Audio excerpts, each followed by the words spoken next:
Good morning. My name is Katie, and I will be your conference facilitator today. I would like to welcome everyone to the Goldman Sachs First Quarter 2025 Earnings Conference Call. On behalf of Goldman Sachs, I will begin the call with the following disclaimer. The earnings presentation can be found on the Investor Relations page of the Goldman Sachs website and contains information on forward-looking statements and non-GAAP measures. This audiocast is copyrighted material of the Goldman Sachs Group, Inc., and may not be duplicated, reproduced, or rebroadcast without consent. This call is being recorded today, April 14th, 2025. I will now turn the call over to Chairman and Chief Executive Officer David Solomon and Chief Financial Officer Dennis Coleman. Thank you. Mr. Solomon, you may begin your conference. Thank you very much, Operator. Good morning, everyone. Thank you all for joining us. In the first quarter, we generated net revenues of $15.1 billion, earnings per share of $14.12, an ROE of 16.9%, and an ROTE of 18%. In a highly dynamic environment, we produced very strong results. This quarter was characterized by rapidly shifting sentiment, with the market backdrop ending in a very different place than where it started. Still, our leading global franchise, underpinned by our best-in-class talent, risk management, and execution capabilities, delivered for our clients. Our performance underscores the importance of having a scaled franchise with presence around the world. Being a leading global financial institution requires a deep expertise and diversification that can only come from long-term, consistent investment in our client franchise, a deep risk management culture, and our strong people. This is what brings clients to Goldman Sachs. In global banking and markets, ongoing policy uncertainty and market volatility drove many clients to reposition their portfolios, driving higher activity in our FICC and equities businesses. I'm proud that we were able to support the intermediation and financing needs of our clients, all while keeping a keen eye on risk management. In these businesses, we have demonstrated our ability to deliver strong results in a broad array of market environments. We've consistently grown financing, and while intermediation activity across various asset classes can ebb and flow in any given quarter, our overall results have been remarkably resilient over time. In investment banking, the volatile backdrop led to more muted activity relative to the levels we had expected coming into the year. But it is especially in environments like this that clients come to Goldman Sachs for help with their most important strategic decisions. We are the number one M&A advisor globally and have been for the last 20 years. We built our leadership position through decades of investment and our incredible teams in the Americas, Europe, and Asia. This allows us to help clients execute marquee transactions like Google's $32 billion acquisition of Wiz, the largest transaction in Israeli history, or the $24 billion take-private of Walgreens Boots Alliance, a firm with presence across the U.S., Europe, and Latin America. As we stand today, our client dialogues remain elevated, and our backlog is up for the fourth consecutive quarter. That being said, our ability to execute on these transactions will, of course, be dependent on market conditions. In asset and wealth management, our clients continue to come to us for the quality of our advice and track record of investing acumen across asset classes, which is especially valued in turbulent markets. This quarter, our assets under supervision rose to a record of $3.2 trillion. This represents our 29th consecutive quarter of long-term fee-based net inflows, and we are making strong progress across our key growth opportunities in this business: alternatives, wealth management, and solutions. In alternatives, our long track record of performance continues to support our fundraising efforts. We raised another $19 billion in the quarter, bringing our total fundraising of alternatives since 2019 to $342 billion. We also recently launched multiple flagship funds across strategies including infrastructure, growth equity, and private credit. In wealth management, we continue to scale our premier ultra-high net worth franchise. Total wealth management revenue grew 11% year over year to $2.2 billion, while client assets reached another record of $1.6 trillion. Supporting this platform, we have over 1,000 private wealth advisors with an average tenure of more than 15 years. Leveraging the firm's investment platform, global network, and banking capabilities, they work tirelessly to deliver unique and tailored solutions to our ultra-high net worth clients. We recently received a number of accolades from Euromoney, including being named the world's best private bank for 2025. These awards are a recognition of our excellence and longstanding commitment to serving the needs of our ultra-high net worth client base. Across our businesses, our clear priority is to serve clients with excellence.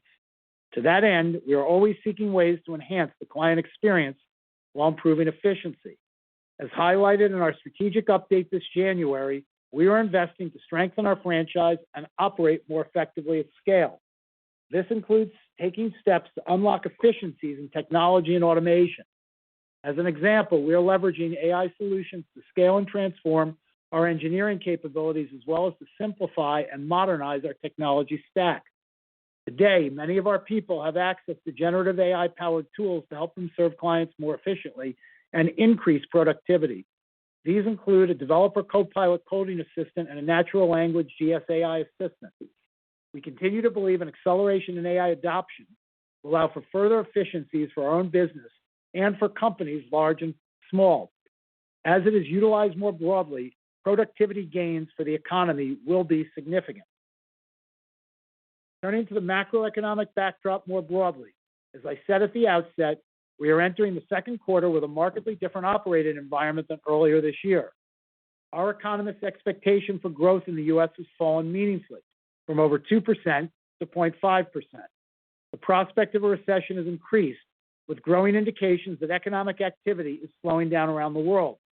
Our clients, including corporate CEOs and institutional investors, are concerned by the significant near-term and longer-term uncertainty that has constrained their ability to make important decisions. This uncertainty around the path forward and fears over the potentially escalating effects of a trade war have created material risks to the U.S. and global economy. We are encouraged by the administration's recent actions to pursue a more gradual policy process that allows for considered negotiations with many countries. But how policies will evolve is still unknown. We are hopeful that feedback from companies large and small, institutional investors, and ultimately consumers will support an approach that will lead to greater economic certainty and long-term growth. In the meantime, markets will likely continue to be volatile until we have further clarity. The administration's focus on trade barriers and strengthening the U.S. competitive position is commendable. At the same time, it is important to recognize that few companies have benefited more from the post-World War II economic and financial order than the U.S. This doesn't mean meaningful reform in certain areas is not warranted. Today, the U.S. is the largest, most dynamic, and resilient economy, with the dollar as the reserve currency. We have the broadest and deepest capital markets, which help fuel an unparalleled culture of innovation in sectors like technology and healthcare. These strengths, among others, give us the opportunity to think about how to attract and embed strategic manufacturing as an important driver of the 21st century economy. As a country, it is vital that we continue to leverage our considerable strengths as the global trading system for goods and services adjusts and evolves. On capital and regulation more broadly, we appreciate the administration's strong focus on appropriately calibrating regulation for the financial services industry. Following the recent nomination of Michelle Bowman as Vice Chairman of Supervision at the Federal Reserve, we will continue to actively engage on these matters and hope to see material progress across capital, leverage, liquidity, and supervision. As this quarter has shown, it's impossible to predict market outcomes, but it has also demonstrated once again that in times of great uncertainty, clients turn to Goldman Sachs for execution and insight, and our leading franchises have never been better positioned to support our clients. I will now turn it over to Dennis to cover the financial results for the quarter. Thank you, David. Good morning. Let's start with our results on page 1 of the presentation. In the first quarter, we generated net revenues of $15.1 billion, earnings per share of $14.12, and an ROE of 16.9%. We provide details on selected items in the bottom table, which in total reduced our EPS by 25 cents and ROE by 30 basis points. Let's turn to performance by segment, starting on page 3. Global Banking and Markets produced revenues of $10.7 billion in the first quarter and generated an ROE of over 20%. Turning to page 4, advisory revenues of $792 million were down versus a strong performance a year ago. We remained number 1 in the league tables for M&A, with a lead of over $70 billion in announced volumes versus our next closest peer. Equity underwriting revenues of $370 million were flat year over year, while debt underwriting revenues of $752 million rose 8%, driven by asset-backed and investment-grade activity. We ranked first in equity and equity-related underwriting and ranked second in both high-yield debt underwriting and leverage lending. Across investment banking, our backlog rose sequentially, driven by a notable increase in advisory. FICC net revenues were $4.4 billion in the quarter.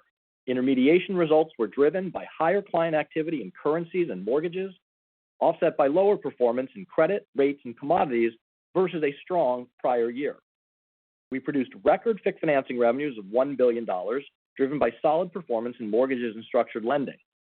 We remain confident in our ability to prudently grow this business over time, and always with an eye towards risk management. Equities net revenues were a record $4.2 billion in the quarter. Equities intermediation revenues of $2.5 billion rose 28% year over year, primarily driven by strong performance in derivatives.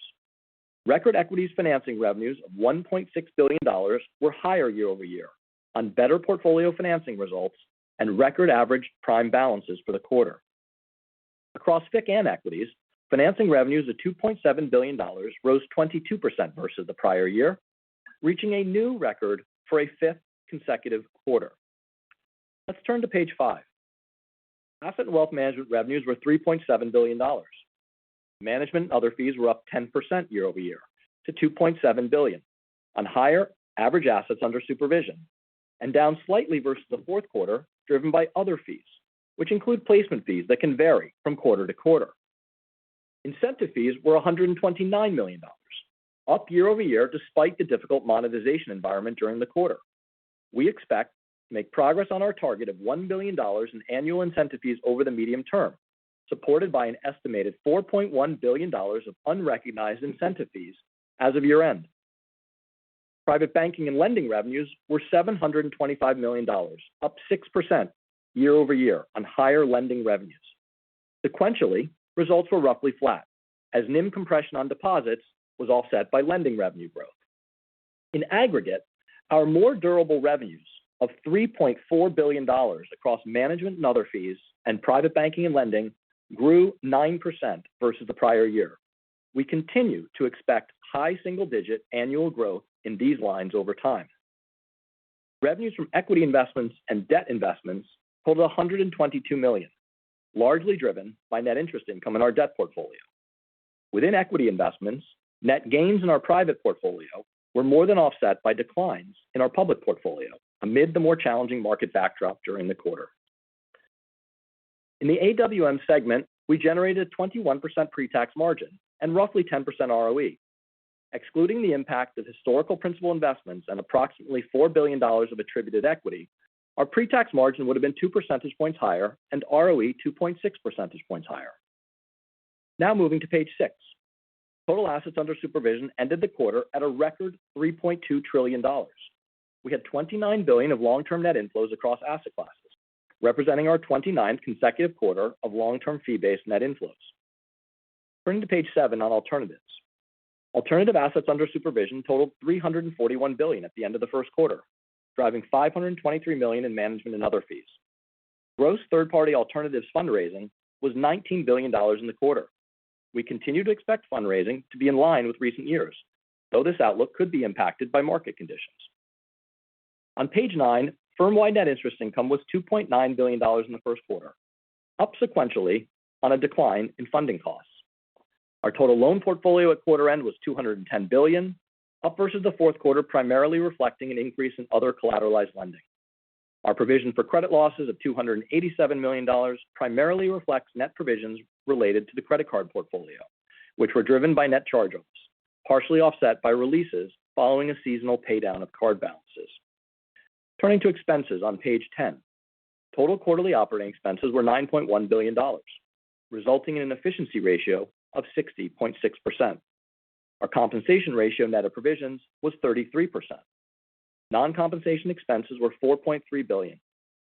David mentioned we continue to execute on our 3-year efficiency plan that we laid out in January, including making adjustments to our pyramid structure.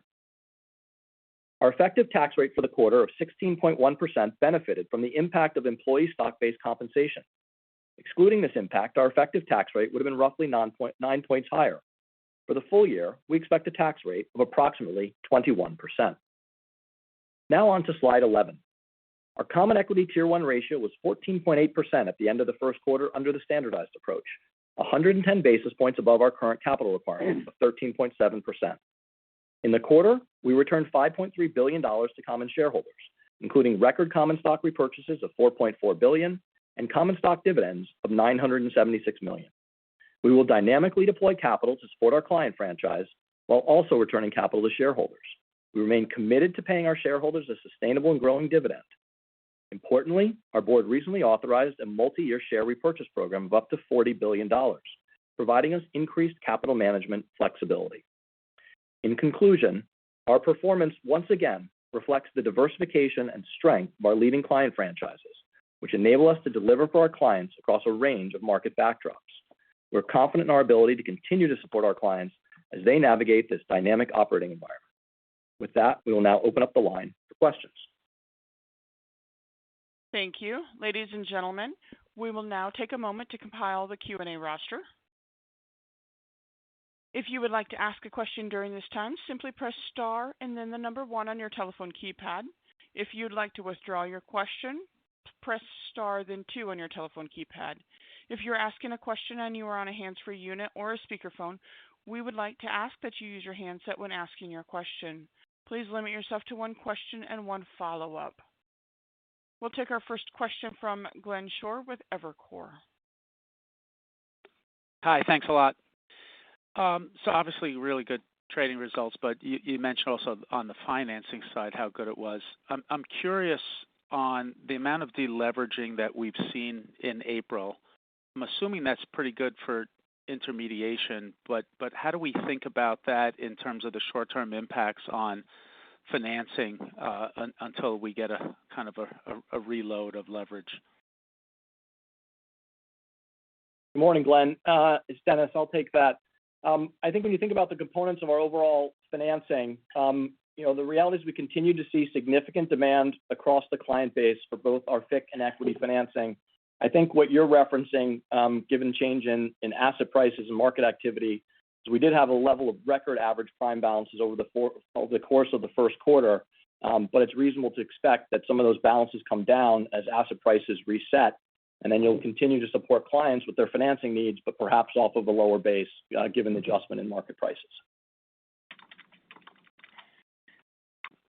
I mean, is that like a material in terms of the impact? And when you're at record PB balances, and then you have the amount of deleveraging that we saw in early April, if it stays at this level, is that a major contributor to the growth in financing in the quarter? I would not characterize it as material or major. You have a number of things happening at the same time. You have deleveraging activity on behalf of clients, and you have changes in their overall level of balances, but you also have lots of different types of activity as clients reposition their portfolios and make sure that they adjust for their evolving views on the outlook.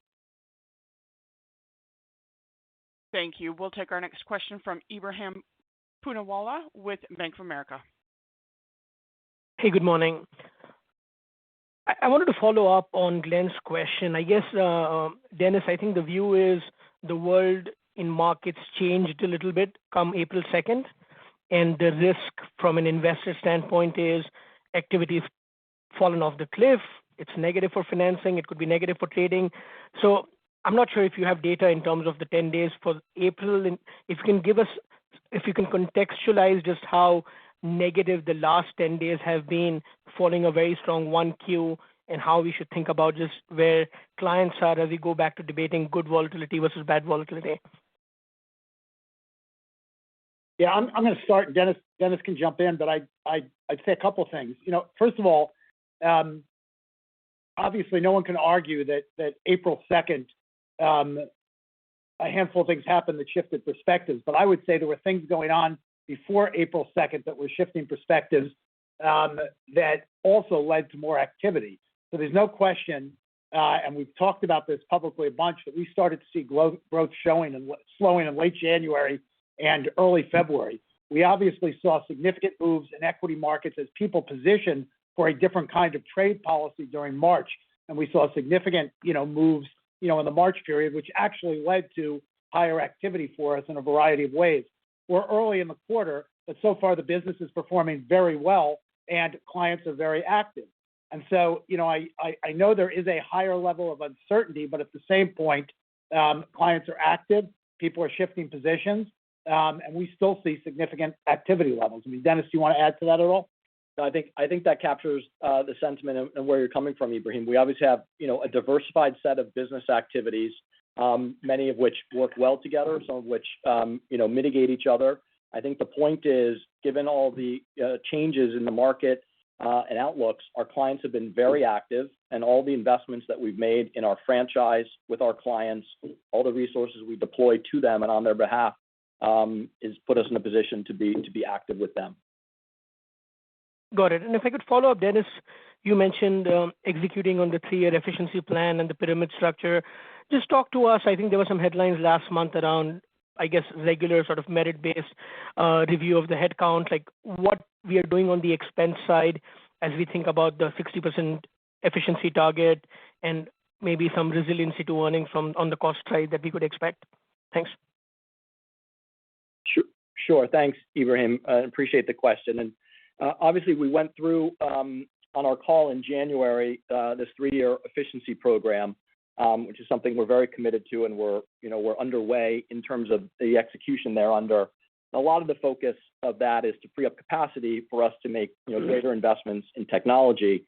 But that program had aspects, as you referenced, that relate to pyramid structure. It also had management of non-compensation spend, and we are looking at and managing all those line items very carefully.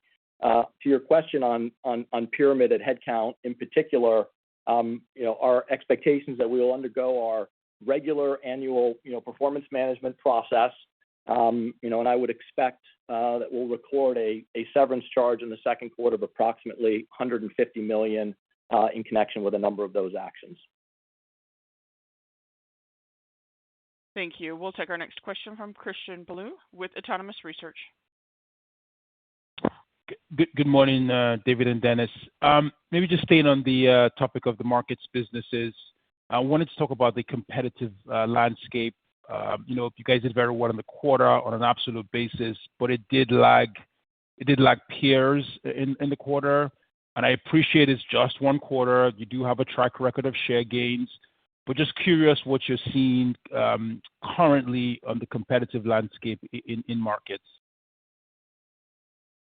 Yeah, I think, Christian, we feel incredibly strongly about the way our business is positioned and the way it's performing. The comment you referenced, obviously the way you look at these things is to go back and look at the first quarter last year. We had an extraordinary first quarter where we massively outperformed, and so we've got a tougher comp. But the strength of our position, we feel good about.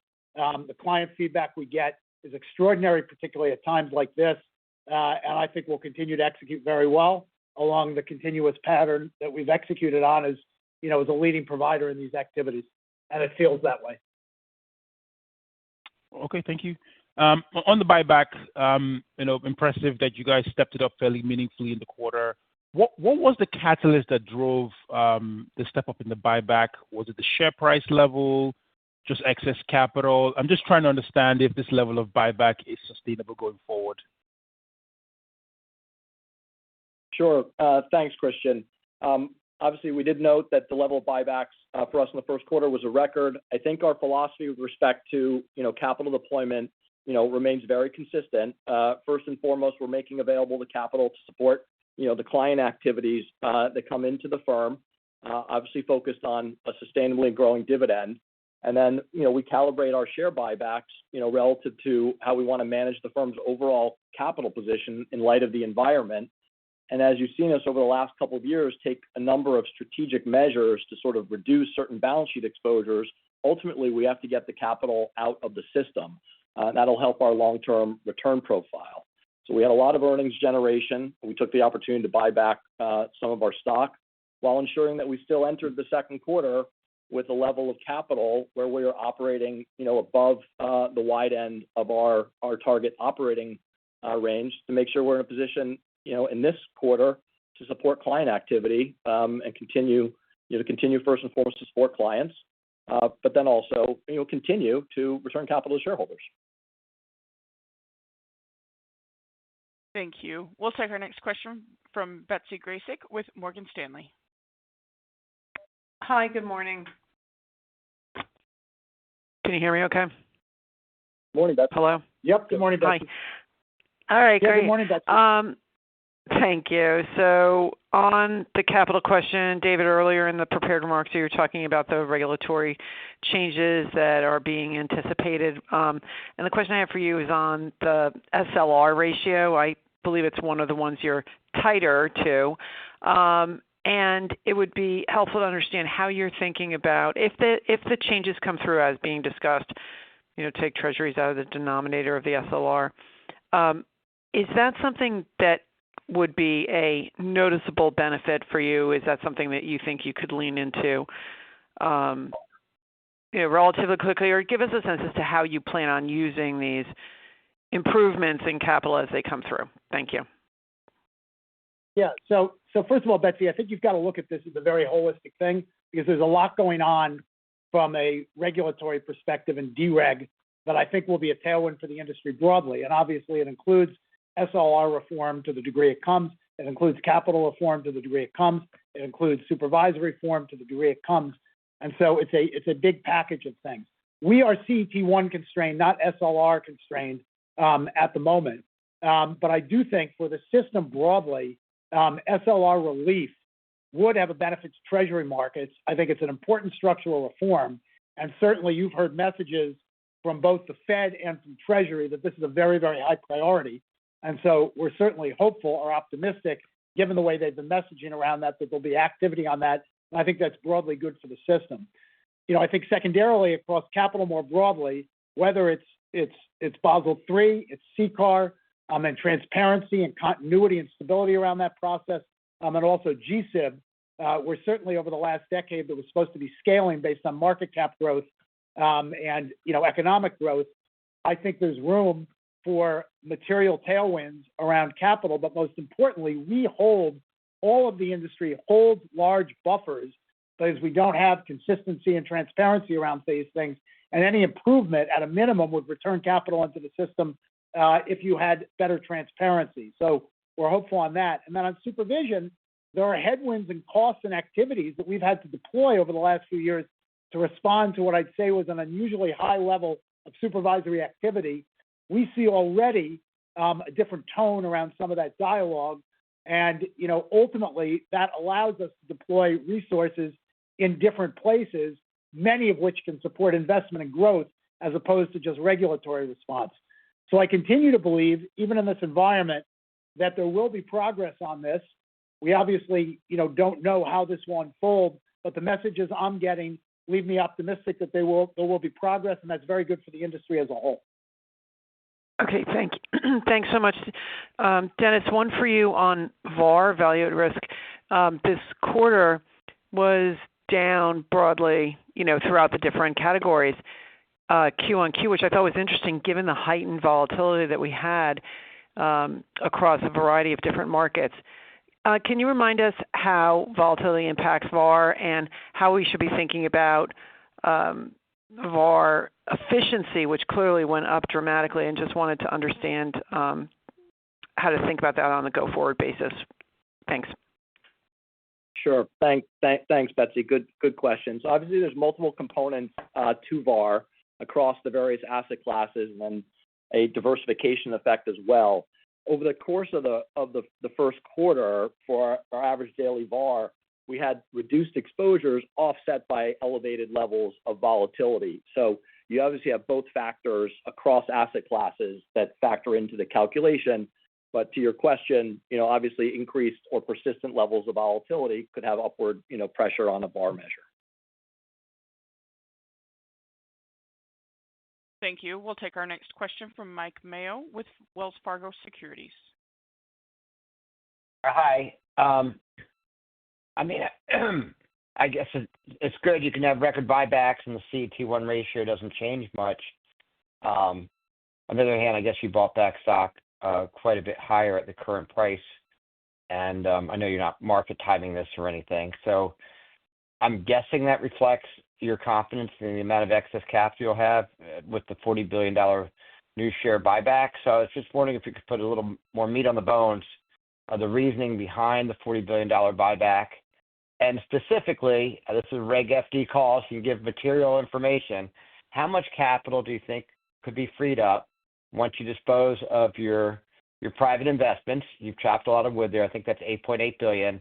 And if and when you dispose of your credit cards. Thank you. Okay, I'll start. Dennis can jump in. I mean, I hate Mike. I appreciate the question. I hate to go back to Dennis's message, but I think, and you and I have spoken about this over the years. Our number one priority is to deploy capital in the business where we can get marginal returns. We've done that consistently over the last 5 years. We've grown our business. We've deployed capital, but we've also been very clear that if we don't see places to deploy that capital and we have excess capital, we're going to consistently return it, including sustained growth of the dividend, where we've made a lot of meaningful progress. We've grown the earnings of the firm materially, and that's generating a lot of capital. And as Dennis highlighted earlier, if we don't have a place to go in the business immediately, we have to return it. We can't market time, and so we'll return it consistently. We are confident that we're going to continue to have a big, diverse, strong earning business. We are confident that we will have capital available to deploy when there are opportunities, but if we don't, we will continue to actively return it to shareholders. There'll be some quarters where the stock price is higher, some quarters where the stock price is lower, but we're going to stick to that capital return philosophy, and I think it serves us very, very well. And I think we've proven over a long period of time, certainly over the 26 years that we've been public, that we are very good stewards of capital. If we can't deploy it in the business for incremental returns, we're going to return it and get it back.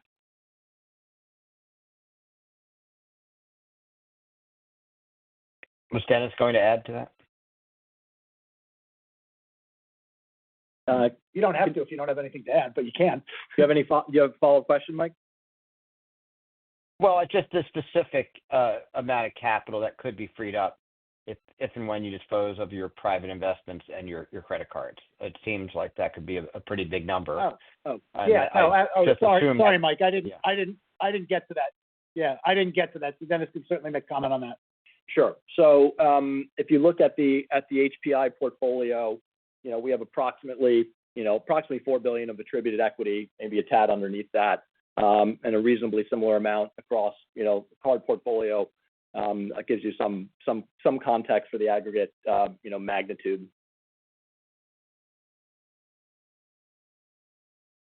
Thank you. We'll take our next question from Steven Chubak with Wolfe Research. Hi, good morning, David and Dennis. Thanks for taking my questions. Had a two-parter on alternatives, David. I was hoping you could speak to bigger picture, just the outlook for sponsor activity across the complex, given some of the headwinds to realization activity as well as the heightened macro uncertainty you cited. And then just drilling down to third-party alts disclosure, what contributed to that fee rate contraction on the credit side, just given the step down was meaningful, and I know that's a high priority growth area for you and the management team? Well, first, I'll comment on on the macro, Stephen. The size of the sponsor community, the amount of capital that's deployed, the assets that they hold and they control, is quite significant. We've been talking about this for the last few quarters. There's no question there's been a pickup in activity and monetization because there's enormous pressure from the LP community to increase DPI and start to bring this capital back. I think the macro environment will further put more pressure. That'll be balanced by the fact that in the macro environment, some of the valuation, expectations and realizations have to come down. I can't time it on a quarter-to-quarter basis, but the way I describe it, this is an enormous pent-up backlog that will come through the pipe at some point in time, and there's no firm better position to capitalize on that than Goldman Sachs. How that unfolds in the coming quarters, there'll be activity, but I think more certainty with respect to the policy landscape will be needed to really accelerate that. And Stephen, as you talk about fee rates coming through on the alt side, we have a number of different ways of feeding into our alts business, and they bring with them different levels of fees. So to take two ends of the spectrum, as we've had some success growing our OCIO activities, a lot of those portfolios will include some component of alts, and the fees in connection with that are a lot lower.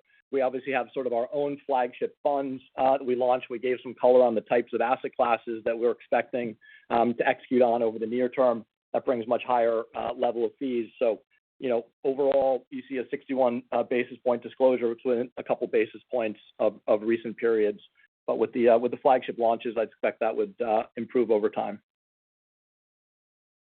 That's really helpful color. And just for a quick follow-up, I was hoping to get some color on how you're thinking about potential risk to the deal backlog. Certainly encouraging to see sequential increase in the fee backlog. But as we think about some of the risk, whether it's international and cross-border or specific sectors that are particularly challenged, how you're framing or potentially handicapping the risk of some of these deals coming out of the backlog. Yeah. So, I mean, there are a couple of things, Stephen, that I'd say. And first of all, this is a little bit counterintuitive, but when the landscape changes, companies have to rethink their strategic positioning. And interestingly, when you look at dialogues are increasing. Now, obviously, increased dialogues take a while to turn into deals and play through. But Dennis was quite clear. We had a notable increase in our backlog. Our backlog was up a lot during the quarter. Obviously, revenues lag the period of deal announcements. So, the backlog and the deal announcements are reflective of the second half of last year and the early part of this year. In a period of uncertainty, things will slow down. But again, it's a big, complex world. There's a lot of change going on. Dialogues are up. I do think for a period of time, there'll be some uncertainty around how certain things that were close proceed forward. But I would expect a significant amount of M&A activity through the rest of the year. But obviously, if the landscape got more constrained, there's a risk of it slowing. But we're continuing to be out with clients, doing the things that we do. And I don't see anything at the moment that leads me to believe that it's a fundamental shift in that activity. Thank you. We'll take our next question from Devin Ryan with Citizens. Great. Good morning, David. Good morning, Dennis. Want to continue the conversation, I guess, on the sponsors. Morning. On the sponsors, obviously, on the asset management side of the business, fundraising for alts has been terrific. And as you guys pointed out, LPs are, waiting for capital. So there's a lot of, I think, pressure on sponsors to return capital. But the IRRs on, maybe the prior vintage that are being realized probably aren't going to be great. So I'm just curious, kind of your conversations with sponsors and fundraising. Is this an opportunity to further differentiate Goldman, or just any other color given some of that tension between sponsors today in the market trying to return capital and what LPs are demanding? Yeah, first of all, it's not clear to me that the returns from that vintage, as it's realized over time, are going to be better or worse. I think it's early to say. But the big thing that's changing or putting pressure on fundraising as the pace of capital return to the big capital allocators has been less than they expected. And so as a result, because they're getting less back, the new capital that they're deploying into new funds is slowing until they get more back. That is balanced by the fact that we are still in long-term secular growth with respect to private assets and private asset allocation overall. And I continue to think that secular growth over the next 5, 10, 15 years is going to be meaningful as more people continue to shift to gain exposure to private assets. And by the way, that's not just institutional capital. I think you're going to see meaningfully more participation from individual investors in all sorts of forms in private capital formation and potentially ultimately in retirement accounts, et cetera. And so I think we're in the early stages of continued secular growth. I think the track record matters a lot and investment performance matters a lot. We, from investment performance perspective, are very, very focused on performance. Performance matters. We have a good history over 30 years of performing in these strategies. I think that matters a lot. But I think these are short-term phenomena against long-term strategic shifts. And while there can be bumps or slowdowns, et cetera, I think the long-term direction of travel is really quite clear. Okay, that's excellent. Thanks, David. And then just a quick follow-up on debt underwriting. It's been a really good story for Goldman. So just love to maybe just hear a little bit about some of the, whether it's cyclicality in the business, some of the other puts and takes that are kind of driving results, and then just the outlook from here, just given that it does seem like you guys are taking some share there. Sure. Thank you. So obviously, debt owner is a huge business for us. We've been focused on it for a very, very long period of time. We gave our sort of market share positions at number 2 across the non-investment grade components and more like a 4 in certain of the investment grade categories. It's a big business for us. It's an important business for us. And we have a track record, I think, importantly, of delivering, particularly when there are elevated times of uncertainty. We have a track record of being good risk takers in that business. And when clients see an opportunity that an environment like this presents and they need to turn to a trusted counterparty who has the capability and the risk appetite to step up and support them, I think we have a long-standing track record of doing that. The last several quarters have been more benign from a credit perspective. You've seen the balance of activity, more refinancing in orientation, where we've obviously had a very meaningful role to generate our market share positions. But should there be opportunities on the forward to do more transaction-based activity, I think the firm is well set up to do that as well. Thank you. We'll take our next question from Matt O'Connor with Deutsche Bank. Good morning. A follow-up on the capital discussion. You seem to have managed the balance sheet really well this quarter, both on the RWAs and the leverage assets. Anything to call out on that? Because again, like the standardized RWAs barely went up, advance went down, and usually you see kind of the opposite, where it goes up in the first quarter. So, any balance sheet optimization that you did this quarter to call out? Look, I appreciate the question and the observation. We're proud of how we've managed all of those metrics while delivering the type of performance and market shares that we have. I think the way I would phrase it is, we are accustomed to operating our financial resources in a very nimble fashion, given where we sit. And I think our team collectively, performed really, really well with what we refer to as keen eyes on risk management. We also have a keen eye on financial resource deployment. And so it is, as you see it, it's a strong performance on a financial resource adjusted basis. Okay, and then separately, within the historical principal investment book, you had about a $600 million drop in a somewhat tough quarter. What's your thought process on the pace from here? And just remind us of that target. I think it was by the end of next year, you're targeting around $2 billion. Just remind us of if that's right and still stands. Thank you. Sure. I appreciate that. Obviously, for the last several years, we have been reducing our historical principal investments, what we call HPI. Several years ago, the balance was around $30 billion. If you went to the beginning of just last year, we had $16 billion and change of HPIs. We now sit with $8 and change billion of HPI. So we continue to meaningfully reduce those exposures, and we expect by the end of 2026. We'll have, sold down the vast majority of exposures versus where we began. And we're committed to continuing to chip away at this. We have different, sub-asset classes that comprise the HPI. Some are easier than others, but we have a plan to sell down, and we're going to continue to execute on that. Thank you. We'll take our next question from Erika Najarian with UBS. Good morning. So my first question is a follow-up on capital. So, David, given what you've said about the landscape and sort of freeing capital from the industry, we have strong momentum in terms of the stress test, GSIB surcharge recalibration, and then Betsy mentioned the SLR. And the question for you is, you are already one of the most optimized businesses in financial services.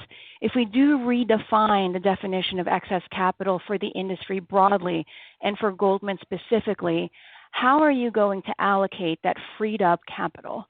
Where do your priorities go? I appreciate the stack in terms of clients first and buybacks, but within the clients first, within the business, are there any places where you would reallocate even more capital if you do free up or change the definition of excess capital? I appreciate the question, Erika, and welcome to the team, by the way. I'm happy to have you. Look, I know you're asking for probably more granularity than we'll give, but we have a zealous focus on finding opportunities to serve our clients, and when we need capital to serve them, making sure we have adequate capital to allocate there. Obviously, if you look at our business today, and let's put what's left of the consumer platform aside for the moment. When you look at our business today, the additional capital that gets allocated into the business broadly gets allocated into the banking and markets franchise. We are prepared if there's opportunity there to allocate meaningfully more, but if there's not opportunity there, it's probably going to come back. That helps obviously support the growth in our dividend, the sustainable growth in our dividend, and it really is kind of our capital waterfall of in the business, or if not, return it. I will say over time, and this is all proportionate, as we scale our alternatives platform, we use capital to start up new funds, to start up new platforms.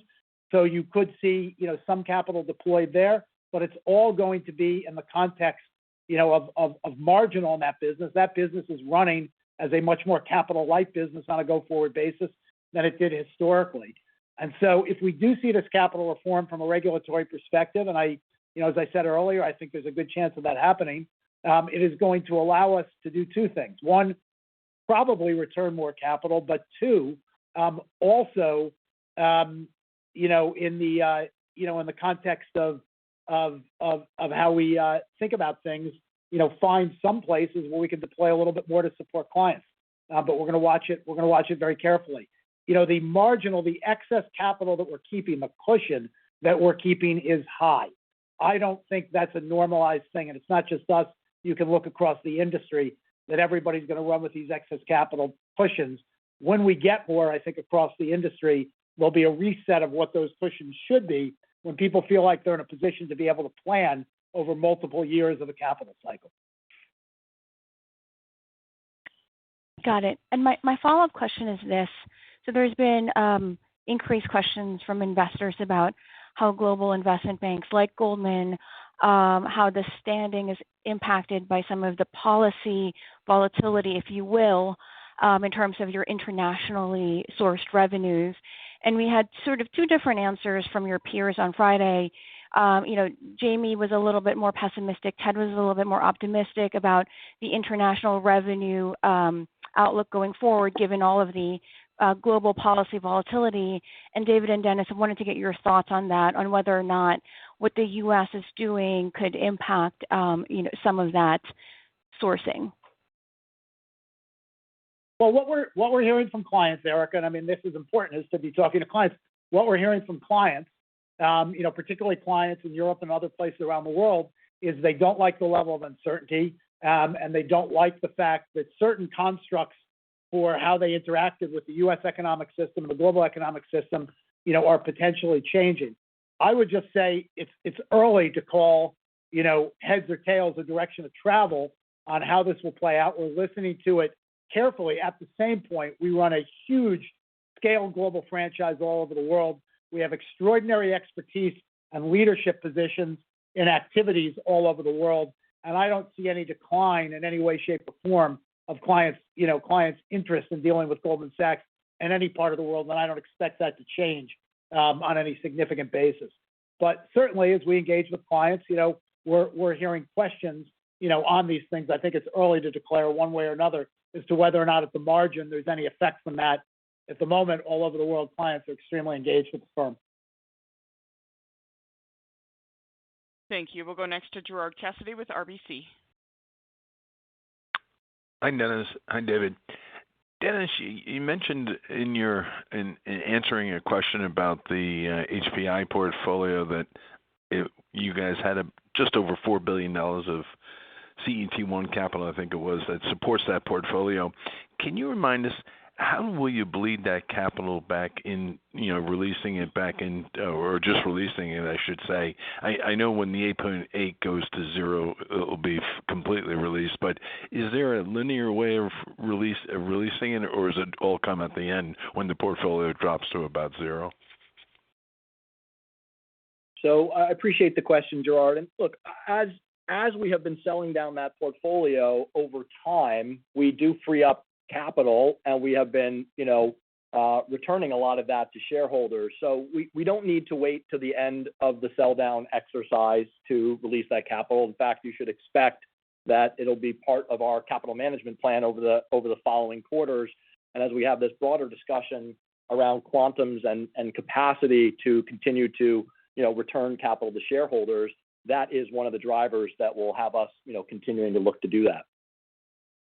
Very good. And then coming back, David, you've mentioned it a few times in your prepared remarks, but also in answering questions. Goldman's in a very unique position, having this global view of the world because of your size and your presence. Can you give us any color on, with the uncertainties going forward, are they more elevated here in the United States than when you talk to clients in Europe or Asia? If you had to lay of the land, where is the greatest uncertainty or the greatest worry when you talk to CEOs around the world? So, Gerard, it's a good question, and I would say the level of uncertainty is up significantly, and it's partially up because growth was slowing down before we got to the implementation of trade policy, and the implementation of trade policy reset the prospect of forward growth pretty significantly all over the world. I would say that when you get outside of the U.S. and I listen to CEOs, I hear a greater sense of short-term concern, but everyone would like less uncertainty and more clarity on forward policy, and that's what we're hearing from clients. They want to understand where the policy will settle out so that they can make capital decisions, investment decisions, planning decisions when you're talking to CEOs. When you're talking to investors invest by predicting the future, and they'd obviously like less uncertainty so they can have a better window into predicting the future. My guess is over time, this level of uncertainty will come down. My general message to people is to go slow, and take a pause here until we have more clarity around a lot of these issues. Thank you. We'll take our next question from Jim Mitchell with Seaport Global Securities. Hey, good morning. We've seen very strong results in equities across the industry at or near record levels, but the industry performance in FICC has been a lot more muted. In your opinion, is that FICC is already operating at a high level, or do you see opportunities for aspects of that business to improve from here? Just trying to frame the outlook on FICC. I think you've seen the most notable sort of period-on-period growth across the equity line, particularly equity intermediation type activities. FICC obviously is not a uniform asset class, has multiple subcomponents to it, and you can have different sort of behavioral patterns across the subcomponents of FICC. But the FICC business and the FICC markets are absolutely enormous. And the clients that participate across the components of FICC are some of the largest clients in the world. We expect there continue to be good opportunities to drive activity with clients across both FICC and equities. Yeah, and I'd also just caution you, Jim. We had an extraordinary first quarter in 2024. When you look at year-over-year comparisons, and by the way, there was a lot of activity in the first quarter of 2024. Year-over-year comparisons, sometimes can cloud. When you look at the growth in assets and resources over the last 5 years against the FICC business, the growth has been pretty meaningful. Sure. Yeah. No, I appreciate that. But just maybe thinking through what areas might be underperforming right now, if any, that could improve in a better environment versus, just maybe the different components which are doing well and which are doing or underperforming, if possible. Well, it wouldn't surprise you. Yes, it wouldn't surprise you, for example, that there's enormous activity and volumes in currencies at the moment, given this shift in the way people are thinking about and looking at the dollar. And so activity levels there are extraordinarily high, record activity levels. One of the things that, again, I just highlight about these businesses, these are big, broad, deep, diverse global businesses. And one level can be up, one lever can be up, one lever can be down. But when you look at the performance, over a period of time, when you look at that market's performance over the last 5 or 6 years, it's relatively steady with a little bit of growth. Thank you. We'll take our next question from Saul Martinez with HSBC. Hi, good morning. Thank you for taking my question.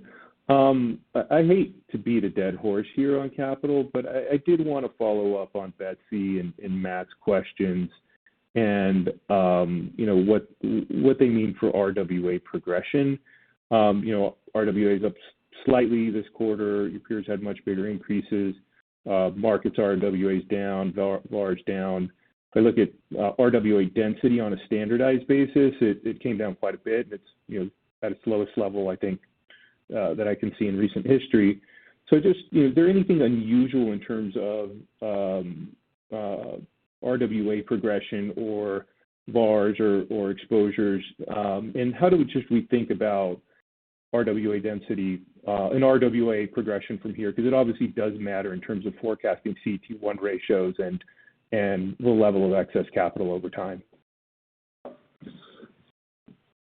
Sure. So, again, you're not beating a dead horse, but I think what we would say is we look at that very, very carefully when we set our own business planning. We use our own form of RWA projections, and we think about our own capacity to step in and support client activities. And we are meaningfully focused on those exposures that have high density versus low density. You can see us sort of moving out of certain exposures that have high capital density. Best example would be some of the historical principal investments. And we are feeding, other activities. I can stay in the same segment for the moment, like, private wealth lending, which have a lower level of capital density and have an attractive recurring, revenue component to them, and also brings forth, other types of activities with those clients. So we look across the entirety of the firm. We look across each and every segment, and we look at which of our client-based activities are more or less capital consumptive, and we try and make sure that we're, supporting the clients with the products that they demand from us and doing it in as capital-efficient fashion as we can. Okay, that's helpful. Maybe just a follow-up with a very ticky-tacky question on tax rates. I think you mentioned 21%. I think the previous guidance was 20%, if I'm not mistaken.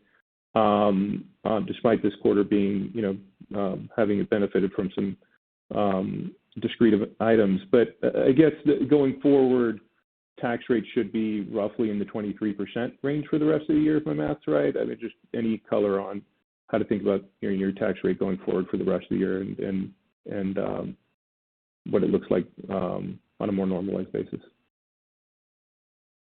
Sure. Our guidance to you, taking into account everything that we know about the first quarter and our outlook for this year, is that you should expect the tax rate around 21% for the full year.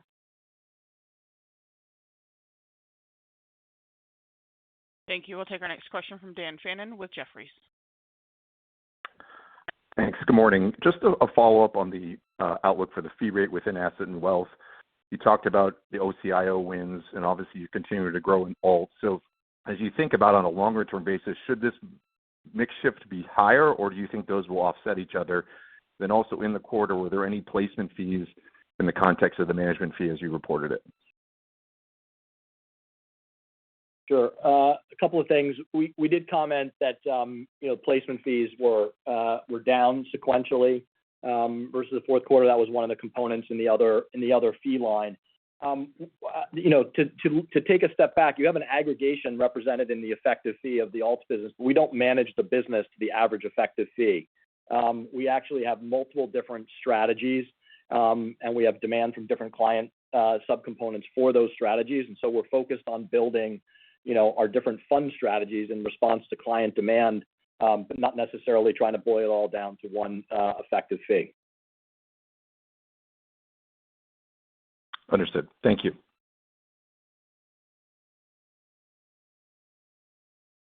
Thank you.